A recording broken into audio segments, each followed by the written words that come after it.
And we're in week 3 of our series called Fear Factor.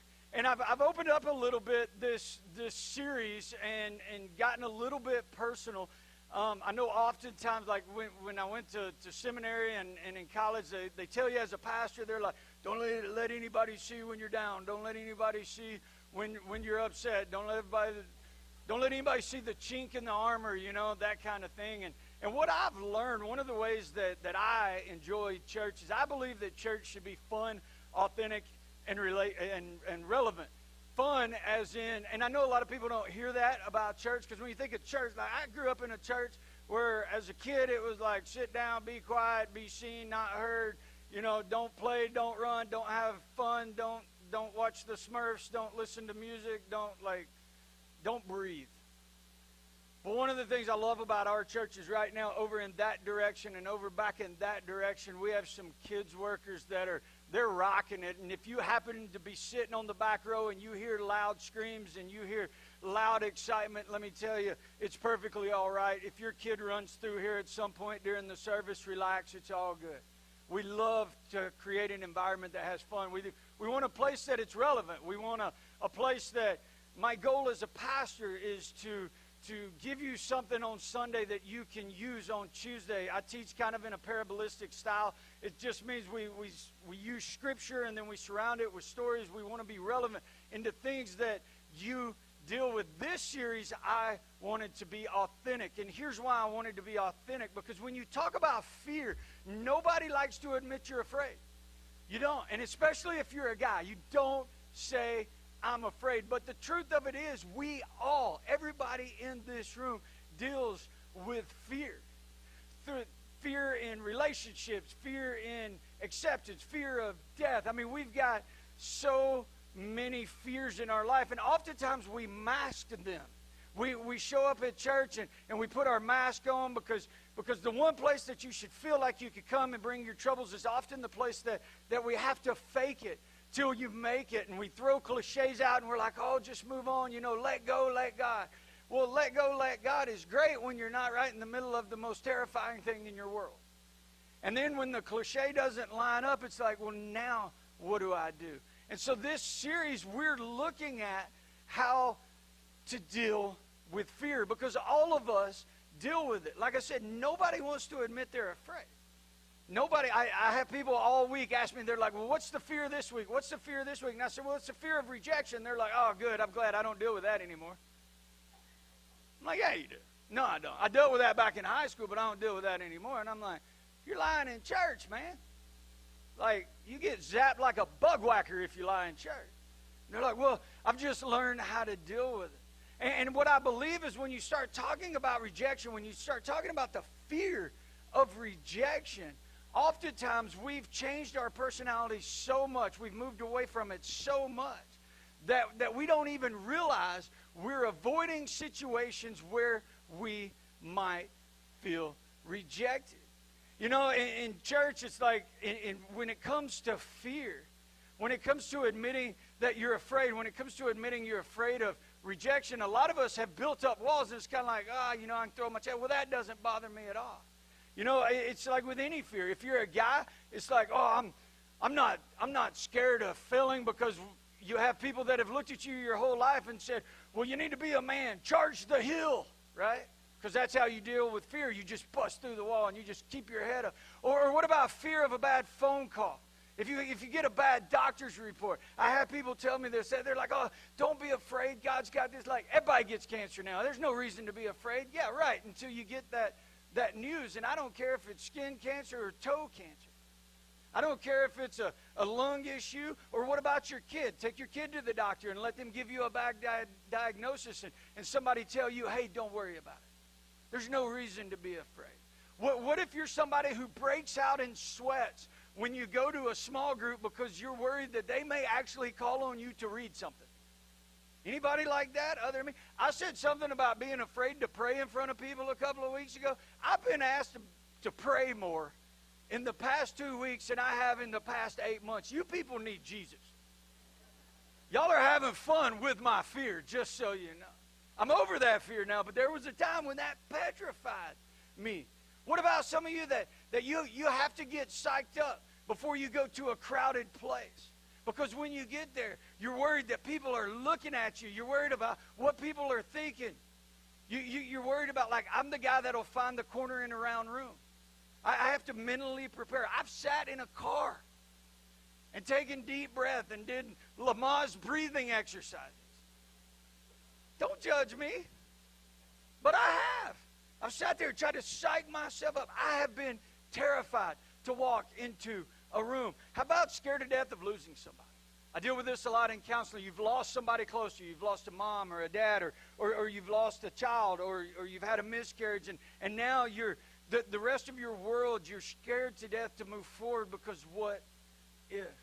You see, fear grips us all. These are the things that I've dealt with, and that's why I've been a little more like authentic in this one, because I know that when you talk about your fears, you don't really want to talk about it. So my hope is that through my fears, I might be able to land on one or two that you deal with. And if you don't deal with fear, man, thank you for attending Church Jesus. We're going to let you teach next week, but this is what I know. Every single person in this room at some point deals with fear, deals with anxiety, deals with stress, deals with depression. All week long, the fear of rejection, the fear of rejection. Everybody I've talked to is like, nope, I don't do that. And it's funny to me because what I see when you tell me immediately that you don't deal with rejection, I see somebody who's dealt with rejection. Because we put these walls up, because I don't care who you are. I don't care if you're the biggest, burliest dude in here that's not afraid of anything. I don't care if you've got a personality that's a type A or the lion or whatever test you've taken. Here's what I know. When you get rejected, it hurts. It hurts. And some of you haven't been rejected in a long time. And the reason you haven't been rejected in a long time is because you learned at an early age, when you got rejected, when something happened in your life, in your mind, in your heart, when you got that feeling that it cut deep, you learned really quickly how to avoid those situations. And now, later in life, you're walking through life and you're avoiding phenomenal relationships. You're avoiding dreams and purpose and calling that God has for you because you're walking in fear, and you don't even see it as fear of rejection. You have just learned to avoid rejection. And last week we talked about just do it afraid. This week I want to talk a little bit about how to face the fear of rejection, because oftentimes the fear of rejection is caused by something that is real, that has happened in our past, and you have reason to fear rejection. We do it all the time. We go through life and we avoid situations where we could be rejected. We talk different around people, right? Because you'll talk different this morning to me than you will to somebody at work.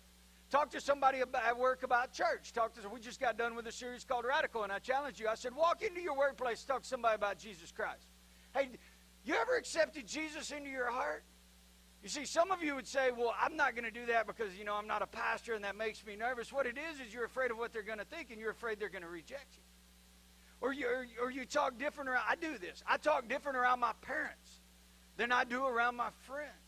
I talk different around some of you. Not in a bad way. I don't mean that. I'm not like cussing like a sailor. I'm just talking about we learn how to adapt to our situation. Some of you have been cut so deep that you learned early on how to avoid putting your heart on the table. And here's the sad part of that. You don't even realize you do it. And when you do it, you're removing yourself from amazing things that God has in your life, that you're afraid to step forward and accept because you're afraid somebody is going to reject you. We tailor our lives based on the fear of rejection. I'm convinced that of all the 5 messages we're going to do in this series, that this one right here is the one that probably affects us more than anybody.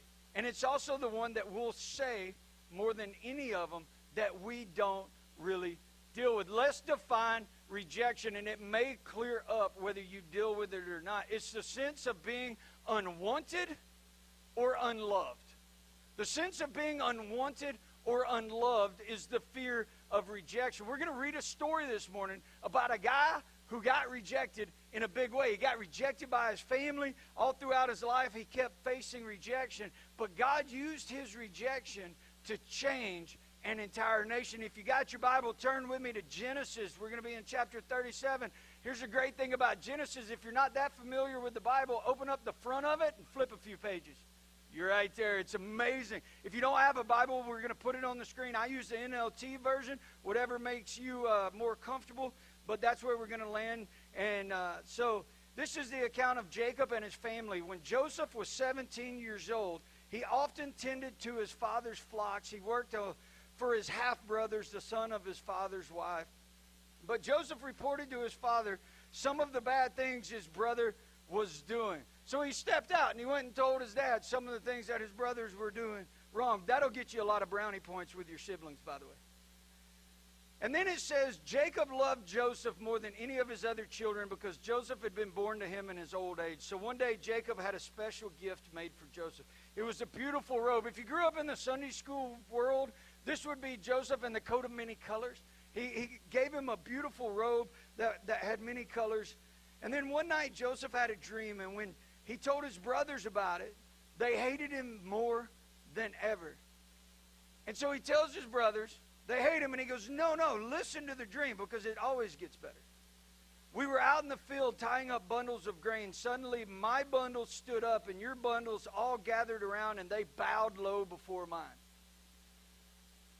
I'm just telling you, if you got brothers or sisters and you go tell them you had a dream that they were going to bow down to you, it's probably not going to end well. Then they go, so you think that you will be our king, do you? Do you actually think you will reign over us? And they hated him all the more because of his dreams and the way he talked about them. Soon Joseph had another dream. And again he told his brothers about it. Look, I've had another dream. The sun, the moon, 11 stars, they bowed low before me. This time he told the dream to his father as well as his brothers. But his father scolded him. What kind of dream is that, he asked. Will your mother and I and your brothers actually come and bow down to the ground before you? But while his brothers were jealous of Joseph, his father wondered what the dreams meant. And then it goes on to say, when Joseph's brothers, so Joseph was going out, his dad had sent Joseph out in the field to find his brothers and take them some stuff. And then when Joseph's brothers saw him coming, they recognized him in the distance. As he approached, they made plans to kill him. You want to talk about getting rejected? This wasn't, hey, I'm not going to talk to you. Hey, you can't play on my Fortnite account. Hey, you can't touch my Xbox. It wasn't none of that. This is like, hey, here comes the guy with the dreams that we hate. We're going to kill him. This is their brothers. So they made plans to kill him. Here comes the dreamer. So when Joseph arrived, his brothers ripped off the beautiful robe he was wearing. And then they grabbed him and they threw him into a cistern, which was just a big hole in the ground. Then just as they were sitting down to eat, they looked up and saw a caravan of camels in the distance coming towards them. It was a group of Ishmaelite traders. Judah said to his brother, what will we gain by killing our brother? We'd have to cover up the crime, because that's always how you want to justify killing somebody. Instead of hurting him, let's sell him to the Ishmaelite traders. After all, he is our brother, our own flesh and blood. I mean, we don't want to kill our own brother. Let's just sell him into slavery. Much better. And his brothers agreed. So when the Ishmaelites who were Midianite traders came by, Joseph's brother pulled him out of the cistern, and they sold him for 20 pieces of silver. And the traders took him to Egypt. We've all been rejected. Today, I want to look at the cause of rejection. I want to look at the consequence of rejection, and then I want to look at the cure of rejection. I believe all of these are prevalent in our life. The cause of the fear of the rejection is simply this: rejection leads to the fear of rejection. See, most of us, when we learn, I know that's deep, right? That's like hugely theological. But here's the truth. The reason we're oftentimes afraid of something is because something has happened to us to cause the fear. Rejection leads to the fear of rejection. And here's the crazy thing. The way that you process rejection determines your future. The way you process rejection early on determines an entire lifetime of how you're going to deal with rejection. It can even determine whether you suffer from anxiety. It determines whether you suffer from depression. I know people who, when they get rejected, they go into a deep, dark hole of depression. And look, I don't care how tough you are. I don't care how big you are. I don't care how many times you've been rejected and you say, it doesn't bother me. How thick of a wall you've gotten. When you get rejected, it hurts. I have to think in this story, when Joseph is sitting at the bottom of the hole, what hurt him more wasn't sitting at the bottom of the hole. It's that his own flesh and blood threw him there. His own flesh and blood, his own brothers threw him there. And then as he's thinking back, he's got to be thinking, well, they rejected my dream. I had a dream from God. They rejected it. And then my own father who loves me rejected me. Now I'm at this hole. Now I've been sold. Everything that I knew, everything that I had in life has now changed drastically because my own family rejected me. I don't know what hurts worse, a relationship rejection or a family rejection, but I'm telling you, when you get rejected by a family member, it cuts deep.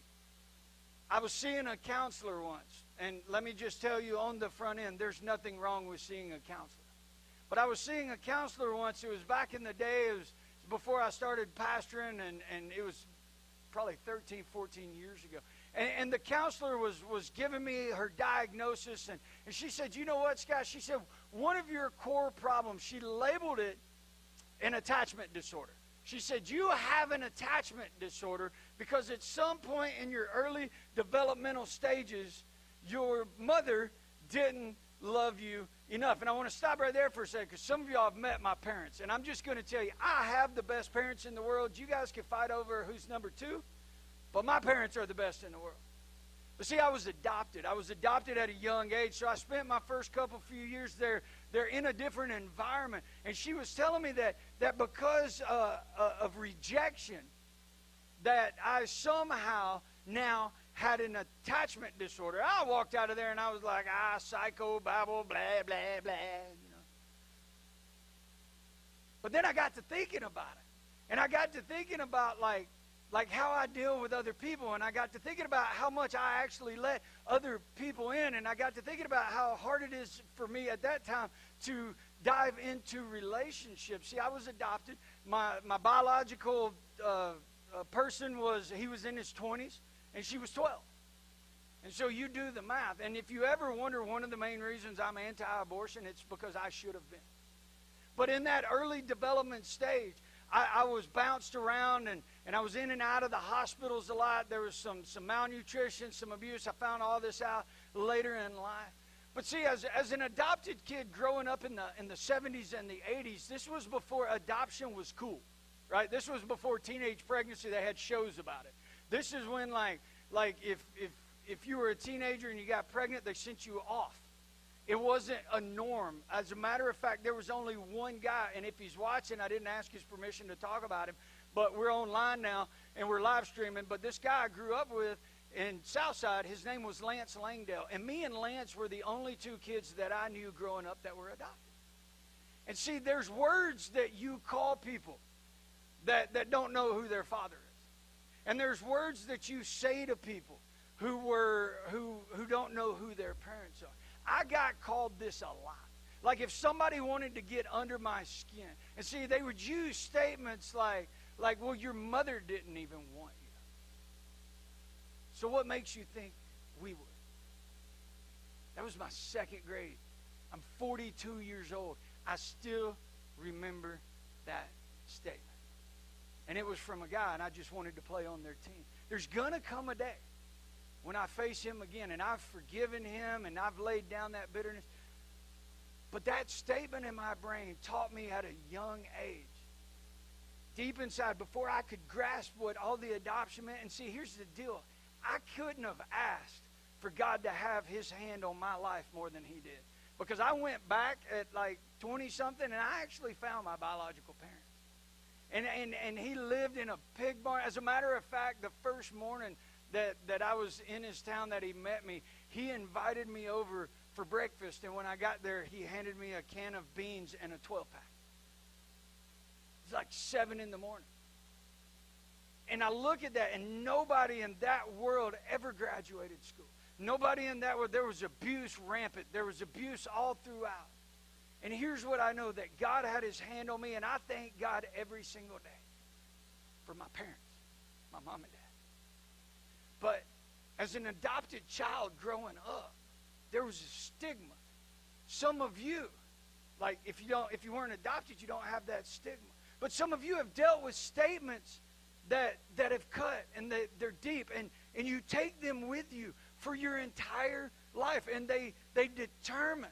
See, I learned at a young age, if I didn't know the kids I wanted to hang out with, I didn't put myself out there to try because, well, I wasn't wanted then, so what would make them want me now? Let me ask you, anybody ever been cut from a ball team? It's rejection. Did you try out again? Most people know. You get cut, it's rejection, you step away, you try something different. How many of you have ever been picked last? Been picked last for like dodgeball, for like kickball, Red Rover. You're like, dude, all you got to do is bust through some arms, but I didn't even get picked for that. Mean Girls, right? We make movies about them now, but how many of you have ever been scared to death to walk up to a lunchroom table and sit down? How many of you have ever actually been told, you can't sit here? What about, you can't date my daughter? You're never going to amount to anything. This one wasn't mine. I know my father-in-law is going to watch this. But how many of you have ever gone to somebody's parents and been like, hey, can I take your daughter out? Nah, probably not. Nah. You don't have a good job. You're never going to amount to anything. You're just going to be a whatever. What about you walk into a situation with a bunch of people wealthier than you? You walk in and they give you that look. You get rejected by the look before they ever have to say anything. What about some of you that you don't go to birthday parties because you may not be able to afford a gift and you feel like you'll be rejected if you walk in and you don't give a gift? Maybe some of you have been rejected by a spouse. Maybe some of you have been rejected when it comes to intimacy in a marriage by a spouse. Maybe some of you have been shot down asking somebody out for a date. How's that make you feel? Hey, you want to go out? Nah, probably not. Why? Don't ever ask that. Because if you thought the no hurt, it just don't. How many of you ever been cheated on? That's rejection. Ever gotten a bad grade in class even though you put 100 hours into it? Man, I put everything in it and I wrote it and I poured into it and I put my heart out, and you get back and you got all them red marks all over. It's like, F. My thoughts got rejected.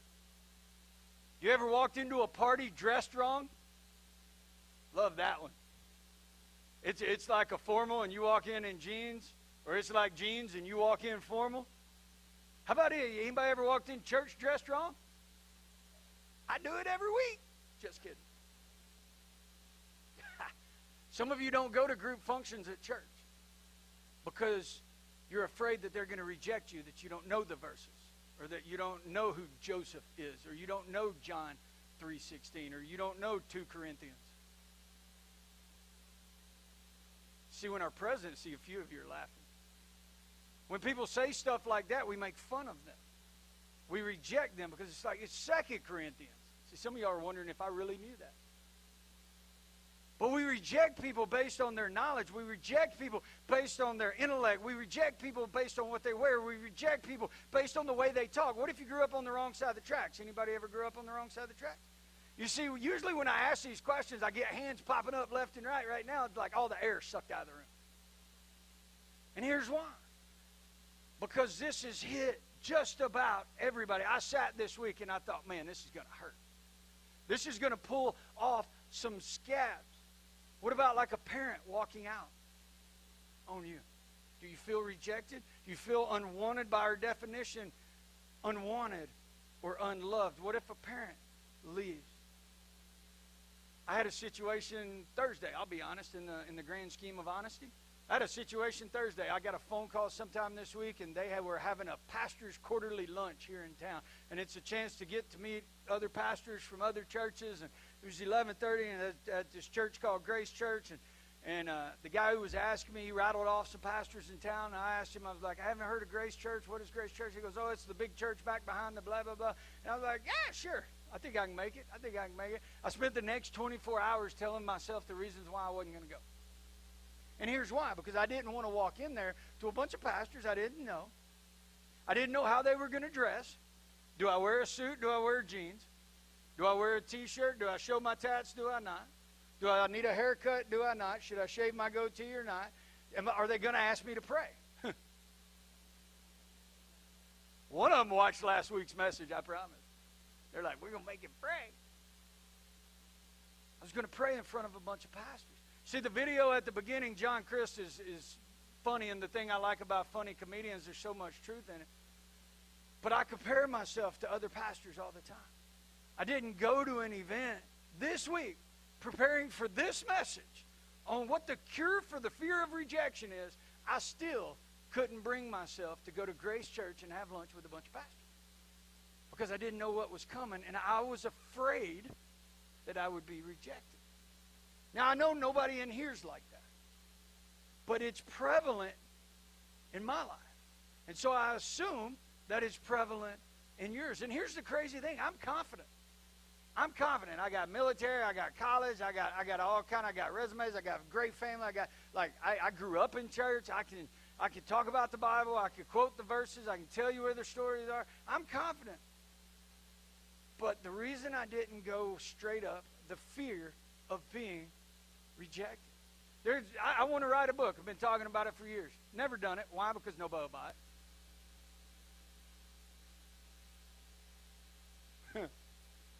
Some of y'all want to write a book. You haven't wrote it. You know why? You're afraid nobody will buy it. Don't judge me. I like to blog. You know why I don't blog much? Nobody going to read it. It's true. I like to do things. You know why I don't do them? Somebody's going to make fun of it. Somebody's going to reject it. Somebody's going to tell me that I'm not good enough. But here's what I know when it comes to fear of rejection. And if you've got notes, write this down. If you don't have notes, write this down. Where you are most anointed is where you are most afraid. Where God wants to stretch you and push you and move you, where God wants to, where your greatest purpose is. That word anointed is a big church word for purpose. God has anointed you. God has a plan and a purpose. And where God has your biggest plan and purpose is where you're typically most afraid. Proverbs 29:25 says it like this. Fearing people is a dangerous trap, but trusting the Lord means safety. When I read that verse, I was digging through looking for verses a few weeks ago when I was preparing this, and I come across this verse, and I was like, wow. I found it in another version. It's called The Voice, and it says this. If you fear other people, you're walking into a dangerous trap. But if you trust in the eternal, you will be safe. In short, it says, live for an audience of one. Live for the recognition of God and not man. Why are you afraid? See, being afraid of what people think will lead you into a dangerous trap. It's a trap. It's a comparison trap. You don't even step out into the calling God has for you because you're afraid of what people are going to say. And here's the deal. When we get afraid of what people are going to say, it alters our decisions. It alters our life. It alters our influence. It alters our calling. It alters our parenting. We won't go into situations with our kids because we're afraid people are going to reject us about the way we parent. Half the time we get on to our kids in public, you know why? It's not because what they're doing is wrong, because what they're doing is exactly what they do at home. Oh, people are going to think I'm a bad parent. Oh, if my kids start running, they're going to think I'm a bad parent. If my kid gets out and he's got like 2 different kinds of socks on and 1 shoe, they're going to think I'm a bad parent. Can I tell you something? I'm a bad parent on any given day. But oftentimes we won't go into situations not out of any other reason other than a basic fear of rejection. And there's 2 ways we respond to rejection. There's 2 ways. We have a lot of ways we deal with it, but there's 2 ways that we respond to it. The first one is we retaliate. Hurt people hurt people. Hurt people hurt people. Here's the deal. You've been rejected, and it plays out a little bit like this. You spend your life angry at people. You've been hurt, and so you hurt people. You're trying to prove that you belong. Well, maybe not you. That's me. All right, I'll tell you this. Y'all probably don't do it. I did that. I became very angry. I have lived my whole life with a chip on my shoulder trying to prove that I belong, even as a pastor. When I look at the mega church pastors, I go, yeah, I don't fit in with that group. I don't fit in with the guys at Grace Church. I spend my whole life with this chip on my shoulder trying to prove that I belong, and it dictates a lot of the moves I make in my life. So many people over the years have come against you, not blatantly, but they've made little comments, or you've gotten cut from that team, or you didn't make that squad, or you didn't get into that college, or you got that F on that paper, that you've learned to avoid rejection.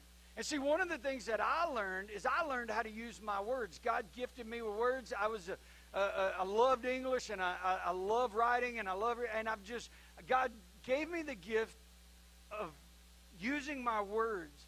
But in a hurt situation, when I lash out, it can be a weapon. And so when I get rejected, my first instinct when I get hurt is to hurt back. When somebody rejects me, I'm quick to say something back. Oh, well, you probably don't fit in. Well, I don't want to fit into your stupid group anyway. Well, you can't sit at this table. This is where the cool kids sit. Well, I think that's about as far as I can go with these examples. Because back in the day, I would say things that would lash and it would hurt. I remember I was at Still Creek, and a new director had come in, and we had been with this couple, and they'd been there for 30 years. And I remember I was sitting around a conference table, and we were having a staff meeting, and we had plenty of experience, and we were the directors on the girls' side. We started a trafficking side, and I mean, things were going great, and these new guys came in. And I remember that guy sitting across the table in front of everybody. I made a suggestion, and he told me, he goes, you don't know what you're talking about. You see, he rejected my idea. And he might not have intentionally been rejecting my idea, but the way that he said it, it hurt. And I remember looking at him, pointing my finger, all the things that I hate in life, and I dressed him down with my verbiage to the point where after the meeting, I still remember this to this day. After the meeting, I was standing in the hall, and I felt better, right, because I defended myself somehow. But I looked, and he's about 20 years older, and I saw him walking down a hall, and he was walking like this. I had hurt him. We resigned there shortly after, probably before he fired me. But the truth of it is, hurt people hurt people. His rejection of me caused a reaction because it hurt. I learned to use my word. If you don't react, you retreat. It's another way that we deal with rejection. We retreat. This is most of us in the fact that, well, I haven't faced rejection in a long time because I just don't get anywhere near it. I just don't get close to it. You see, rejection causes us to push people away rather than open up to people. You know anybody that's passive-aggressive? So you don't have to be aggressive when it comes to the reaction of failure or with the reaction of rejection, but you can be passive-aggressive. It's the fear of rejection. In marriage, this is a big deal. It's that disconnect that you get. Is like you get hurt enough, you get rejected enough, you start getting passive-aggressive. You start withdrawing from your marriage. You start withdrawing from any situation that you feel like they're going to say no to. You start withdrawing. It's kind of that thing where if you can't do anything right for your boss, what do? You stop trying to please your boss, and you start to pull back, and you start to get within yourself. And here's the truth of it. Rejection doesn't determine our future. The response to rejection determines our future. You see, we're all going to get rejected at some point. Somebody's going to get told no. It's how we respond to it. You see, rejection can be an opportunity or it can be opposition in your life. For me, a lot of times I've been rejected, and it's turned into the greatest opportunity in the world. When I was adopted, I was rejected. They kept my biological sister, but they kicked me into the system. But you know what? By them rejecting me, it turned into the greatest blessing God ever gave me. It turned into an opportunity. The rejection in your life can become your greatest opportunity as long as you don't let it become your greatest opposition into the calling that God has for you. I've told you the story about the pastor that told me, hey, you should go back into street ministry. Part of the reason I didn't go Thursday was because I still remember that statement. But I had a great friend after this statement. He walked up to me and he said this. He said, would you rather live with the pain of rejection, or would you rather live with the pain of regret by not stepping out on what God's called you to do? I was ready to quit. It had almost got me to the point where I was like, yeah, they're probably right. I'd heard it enough to where I went, yeah, they're probably right. But the pain of rejection versus the pain of regret and missing out on the amazing relationships God has for you. You know, the old phrase, sticks and stones may break my bones, but words will never hurt me. That's so stupid. If you've got a kid in here, I'm sorry, I said stupid. But it is. Words hurt. Rejection hurts. Peter actually says this. He said, it's often the stone that the builders reject that becomes the very thing that God builds on. Think about that for a second. The very stone that man rejects becomes the stone that God builds on. The very rejection that you faced in your life can be the cornerstone of a plan and a purpose that God has on your life, if you will allow it. See, if we let rejection dictate our life, we have some consequences. The fear of rejection leads to the comparison trap. It really does. We live in a world where we compare somebody else's highlight reel to our behind the scenes every day. I heard that once, and I'm like, that's brilliant. In the world of social media, anxiety, depression, all that world stems from social media. It seems like, so you know, you look at somebody and they're on vacation at the beach, like some of y'all watching online. You should be at church, not on the beach, by the way.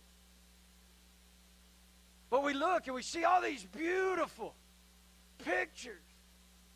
And we see, like, they got the coconut and they're on the lounge chair and they take a picture of their feet, which, let me tell you, that's just not pretty. I don't care what. It's just nasty. I got a foot issue. Anyway. But this is why I don't get off script. Anyway, so you see these beautiful pictures and you're like, wow, man, today I took my kids to Dairy Queen. Maybe you didn't go on vacation this year.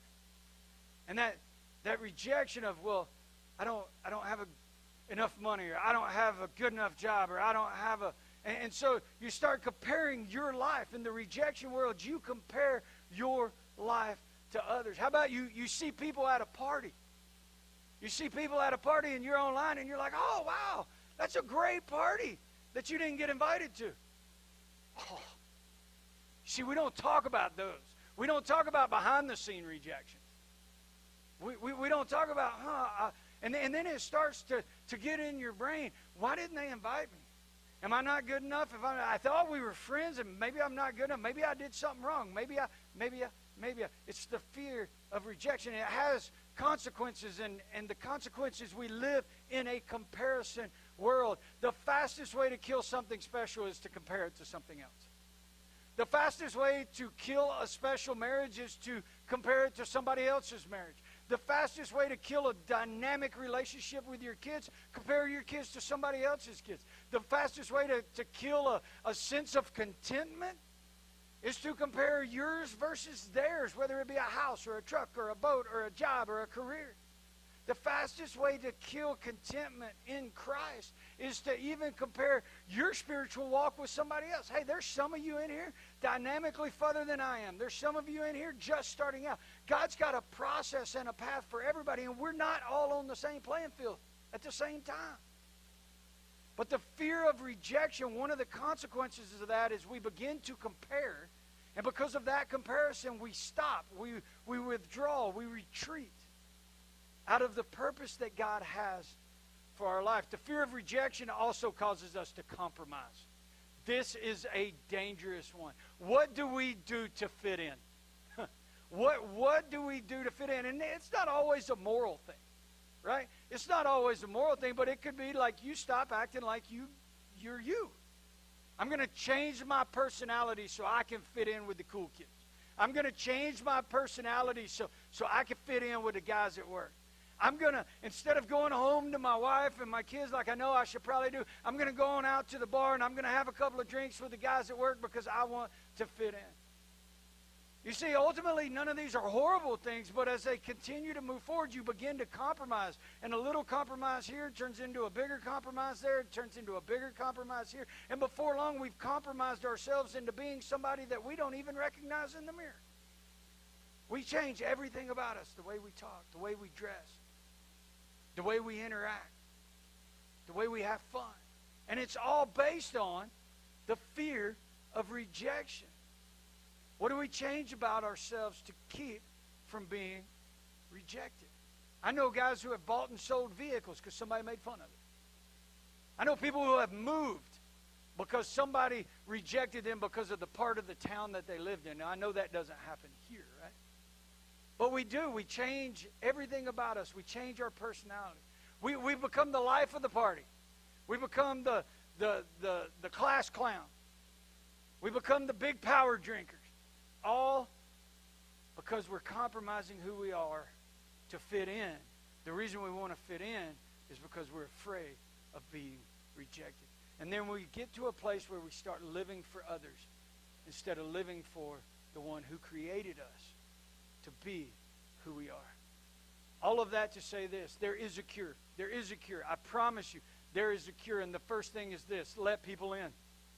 Let people in. The number one fear of rejection is that you get hurt by people. The cure for that is you let people in. You let people in. James 5:16 says, confess your sins to each other and pray for each other so that you may be healed. The earnest prayer of a righteous person has great power and produces wonderful results. Here's what that verse means: let people in. It means surround yourself with godly people in your life who aren't going to reject you. Can I tell you something? Church should be a place that you walk in with some of the biggest jacked up situations, and you have people that don't reject you, but they love you through it. I'm not saying they're going to condone it, but they're going to love you through it. Let people in. If you have anxiety, let people in. If you have depression, let people in. If you have fear of failure, let people in. Surround yourself with quality people. When we get to the place where we begin living for an audience of one, we stop worrying about what they think. I always wonder, who is they? Who is they? Well, I need a better job, so they. I need a bigger house, so they. We'll go into debt to impress people we don't know. I want the guy at the traffic light to look at my truck and be like, I don't care. I drive an obnoxious truck. It's true. I bought it obnoxious. I'd like to tell you that's just the way it was when I bought it, but the truck I had before that was obnoxious too. I want people to like my truck because it gives me status, right? What about the house? We go into massive debt.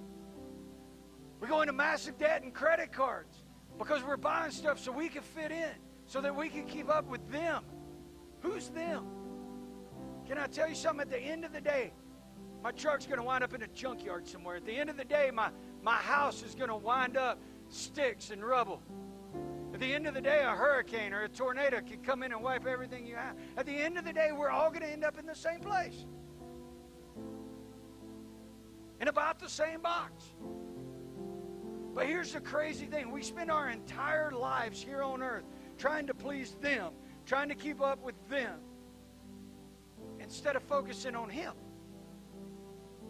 You see, if we can get to a place where we serve for the audience of one, that one being Him instead of them, it removes our fear. You can walk in confidence. You can walk in confidence. And God gave us promises all throughout the Bible that give us that confidence. God created human beings in His image. Male and female, He created them. In the likeness of God the Father, in the likeness of the Creator, you are beautifully and wonderfully made. He's got a plan and a purpose individually tailored for you. Your fingerprint is unlike any other. Who are they? You hope you get to see them in eternity, but the truth is you're going to be spending time with God for eternity. Why do we live in fear here of what they think? Psalm 147:3. He heals the brokenhearted. He bandages their wounds. The biggest cure for the fear of rejection is this: let God heal your heart. All of you have been rejected. All of you have had things said over you that hurt. All of you have had things said that cut deep. You walk around in fear of being hurt again. The only way to cure that is to let God heal it. So this morning we're going to do something a little bit similar like last week. I'm going to challenge you. I know coming to the altar, some of you are deathly afraid of. And it's because you're wondering what somebody's going to think, honestly. But you were handed a card, there's cards in the back of the seat. I want you to write down the biggest rejection you ever had. I want you to dig deep, and I know you don't want to face it, but write down that one thing that was said to you, that one time you got rejected, that one time somebody told you you weren't good enough, that one time you got cut, that one time that a parent walked out, that one time that a spouse walked out, that one time on the playground, that one time at the lunch table. I want you to write down whatever that rejection is. And this is what I want you to do. It's just symbolic, but it's a big stinking deal because we've got to close the chapter on the past before we move forward in the future. I want you to come during our last song, and I want you to just simply lay it at the altar. You don't have to kneel. You don't have to pray. You don't have to pray out loud. I want you to lay your rejection down. Because to move forward in your purpose and your calling, you have to get past your fear. And that fear, rejection, causes the fear of rejection. We're going to close the chapter this morning. So as our worship team comes on up, as our worship team begins to sing, I'm going to pray. And then what I want is to be in a disco.